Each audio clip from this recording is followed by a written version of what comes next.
Vriende, goeiemôre. Ons is die Here nog dankbaar dat ons uitgespaar is, dat ons vanmôre weer kan aangaan met ons reeksie boodskappe hiervan uit die boek Openbaring, en die gebed van my hart is dat die Here vir ons met groot wysheid sal seën. Ek het vir u gesê toe ons gister begin het met hierdie reeksie, dat die groot probleem van die mense is dat ons begin baie keer goed.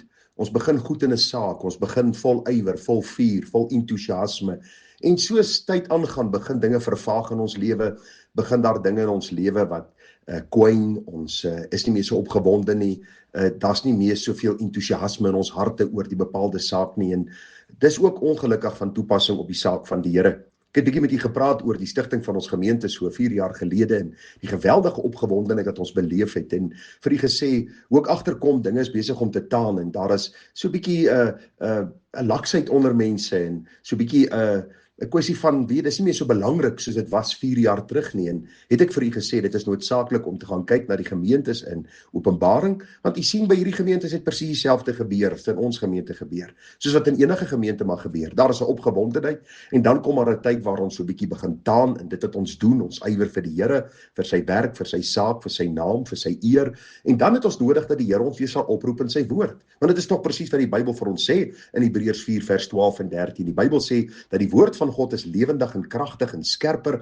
as enige tweesnydende swaard, en dit dring deur tot die skeiding van siel en gees en gewrigte en murg, en is 'n beoordelaar van die oorlegginge en gedagtes van ons hart, en daar's geen skepsel onsigbaar voor die een met wie ons te doen het nie. Vriende, dis net God se woord wat in ons harte kan insny en vir ons kan wys hoe ons lyk. Dis net God se gees wat ons kan oortuig, dis net die bloed van Christus wat ons kan reinig, en daarom preek ek vir u en ek preek vir myself, want u sien, God se woord moet eers tot ons as leiers kom, voor ons dit op ons beurt kan oordra aan u as gemeente. En daarom vra ek dat u saam met my deur hierdie reeksie sal stap, kosbare reeksie, want ons het al reeds gesien in die gemeente van Efese, wat 'n besondere gemeente dit was. Vriende, luister, in 'n gemeente is daar nie net slegte dinge wat gebeur nie. Ja, daar kom 'n tyd van afplatting, daar kom 'n tyd waar 'n mens baie keer besmoedig begin raak, en bietjie moedeloos raak oor bepaalde omstandighede, maar luister, hierdie gemeente was 'n besondere gemeente. In ons dag en tyd kon ons hulle 'n maklike A na A+ gegee het, vir toewyding, vir hierdie harde werk wat hulle gedoen het, vir hulle lydsaamheid, dat hulle valse leringe en sonde teëgestaan het. Maar die hartseer wat ek vir u gelees het gister, is wat die Here oor hierdie gemeente gesê het. Die Here het eenvoudig vir hulle gesê, luister, ek het 'n probleem met julle, want julle liefde is besig om te taan. Maar ek het teen jou, dat jy jou eerste liefde verlaat het. En ag vriende, hierdie is vir my treffende woorde, want die Bybel sê van ons baie duidelik in 1 Korintiërs 13, al sou ek die tale van mense en engele spreek en ek het nie die liefde nie, dan het ek 'n klinkende metaal of 'n lydende simbaal geword. En al sou ek die gawe van profeseë en al die geheimenisse weet en al die kennis en al sou ek al die geloof hê sodat ek berge kon versit en ek het nie die liefde nie, dan sou ek niks wees nie. En al sou ek my goed uitdeel en al sou ek my liggaam oorgee om verbrand te word en ek het nie die liefde nie, dan sou dit my niks baat nie. U sien vriende, liefde moet die dryfveer wees agter dit wat ons doen. Ek moet in die môre opstaan op 'n Sondagmôre. Eindelik in die week al moet ek opgewonde wees, met 'n hart vol liefde om te sê, Sondag gaan ek na die hoof van sy kerk, na die redder van my siel, na die plek van aanbidding wat hy vir ons bepaal het.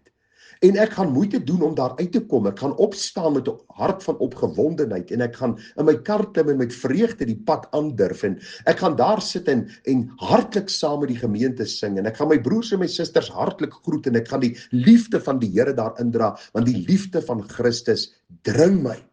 En ag vriende, dis presies wat die Bybel vir ons hier wil sê. Ons kan alles in ons lewe hê. Ons kan al die geestelike gawes besit, as ons dit nie met liefde in ons lewens doen en aanpak en deursien nie, dan mis ons die doel. Die liefde van die Here Jesus Christus moet ons dryfveer wees. Vriende, die liefde vir my vrou is my dryfveer om baie dinge vir haar te doen. En die Here se genade is vir ons groot, dat liefde ons motivering is agter dit wat ons vir mekaar doen. En dis presies, vriende, wat na 35 jaar ons nog aan die gang hou in ons getroude lewe, is ons liefde vir die Here, maar ook ons liefde vir mekaar. As ek nou 'n bos blomme na my vrou sal bring en ek gee vir haar hierdie bos blomme en sy's geweldig opgewonde daaroor en ek sê vir haar, ag, moenie worry nie, dis my verantwoordelikheid. Vat maar net die blomme, gaan sit dit iewers in 'n vaas. Wat sal sy met daai blomme doen? Ek dink sy sal dit oor my kop slaan en vir my sê, man, vat hierdie blomme en gaan gooi dit hier in die asblik. Dis nou maar net so tong in die kies illustrasie, maar vriende, dis presies wat ons baie keer doen.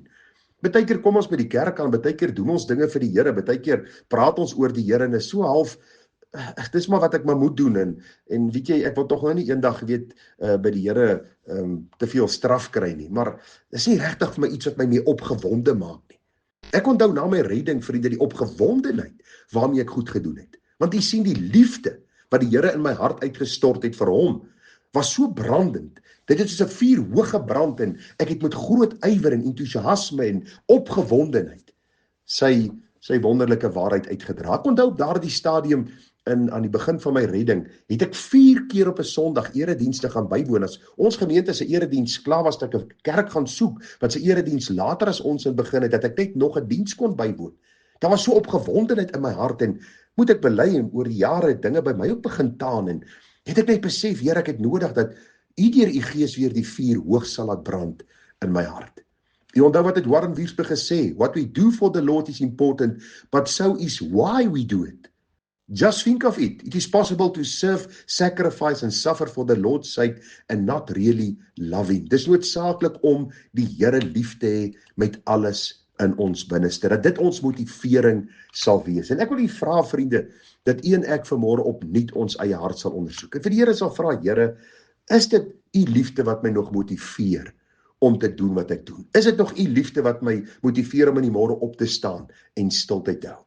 Om hierdie koue te trotseer en ou kombersie te vat en miskien oor my te gooi en daar in my studeerkamer of daar in my sitkamer te sit en die woord oop te maak en te weet, nou praat God met my uit sy woord.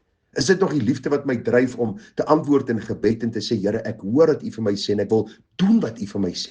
Vriende, is dit die liefde van die Here wat jou nog dring om vir 'n siel te vertel dat daar 'n redder is en die redder is buite homself in ons Here Jesus Christus? Is dit die liefde van die Here wat U nog dring om Sondagoggend op te staan en te sê, ek wil saam met die kinders van die Here wees. Ek en my huis, ons sal die Here dien, sê Josua.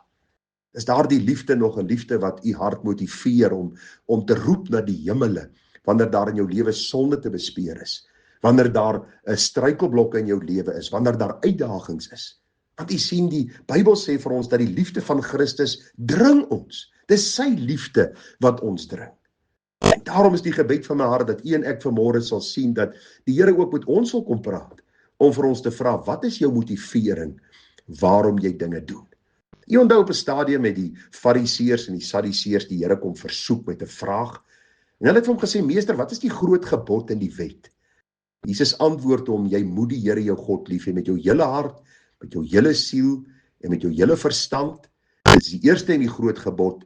En die tweede wat hiermee gelyk staan, jy moet jou naaste lief hê soos jouself. U sien, vriende, my liefde vir iemand bepaal dikwels my optrede teenoor hulle. As ek nie waarlik lief het nie, sal my oorgawe aan die Here nie waarlik eg wees nie. En daarom bid die man Dawid op 'n stadium, na hy sy sonde gedoen het, bid hy sê, deurgrond my o God en ken my hart. Toets my en ken my gedagtes. En kyk of daar by my 'n weg is van smart en lei my op die ewige weg. Vriende, hierdie liefde is nie 'n gevoel nie. Dis nie ek voel die hele dag lief vir die Here en ek voel 'n rilling wat by my ruggraat afgaan, of ek voel hoendervleis as ek bid, of ek voel hoendervleis as ek die Bybel lees, of as ek met iemand praat oor die Here nie. Somstyds kan dit eenvoudig wees dat ek vir die Here sê, Here, U weet, daar is baie droefheid in my hart oor bepaalde dinge. Daar is geweldige uitdagings in my lewe. Maar dankie dat ek U kan lief hê. Dankie dat U my eerste lief gehad het. Dankie dat U liefde in my hart uitgestort het. En dankie dat ek elke dag kan aangaan, een dag op 'n slag, met die vaste wete, U liefde vir my sal nooit ophou nie. En dat hierdie selfde liefde wat U vir my het, is in my hart uitgestort om U lief te kan hê deur die krag van U Gees. En Here, help my om eendag op 'n slag my oë gefestig te hou op U, om te doen wat ek moet doen, en dat die liefde van Christus, wat aan die kruis my geopenbaar is, my motivering sal wees om my allerbeste vir U te gee, my allerhoogste. Mag die Here ons genade gee, vriende, dat ons hierdie basiese dinge net weer in ons lewens sal implementeer, sal ondersoek, gaan môre na die volgende gemeente kyk, en dan gaan ons by die laaste boodskap kom, wanneer ons die laaste gemeente, miskien oor 'n week of wat gaan na kyk, en net vir onsself die vraag gaan vra, wat sê die Here oor ons gemeente? Kom ons kyk waar die leemtes is, kom ons maak die regstellings, en kom ons kom by die gevolgtrekking uit. Wat sal die Here vir ons sê? Miskien is daar by verskillende gemeentes verskillende dinge wat ons moet oplet, en miskien is daar wonderlike dinge wat die Here vir ons gemeente sê, wat ons oor kan dankbaar wees. Maar ag vriende, kom ons bly vra, Here, help ons as onvolmaaktes, in diens van die volmaakte God, om regstellings te maak, sodat ons U welbehaaglik kan dien, te midde van 'n krom en verdraaide geslag. Mag die Here ons seën, mag die Here ons met wysheid bekragtig, en mag die liefde wat in ons harte uitgestort het, vriende, net groter en duideliker en helderder brand, na mate die dag van Christus nader kom. Mooi dagie vir u verder, Tara.